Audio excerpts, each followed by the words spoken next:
Hello mga kapatid, bago po tayo matulog ay tayo po muna ay manalangin upang magpasalamat sa ating Panginoon. So Lord God, maraming salamat po sa maghapon na natapos na naman po na punong-puno ng pagpapala at biyaya ang aming natanggap.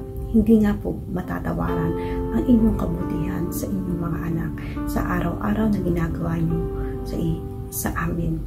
Salamat Lord God dahil lagi po kayong nandyan upang kami ay akayin sa tamang landas, upang mabuksan ang aming mga puso't isipan na kung wala po kayo ay wala kami sa aming mga kinakatayuan.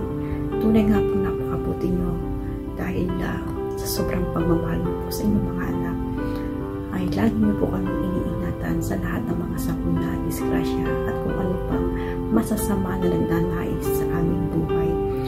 At maraming salamat din po dahil ang inyong nga pong mga pangako ay inyo pong tinutupad. Isa nga pong tunay na makapangyarihan, Panginoon.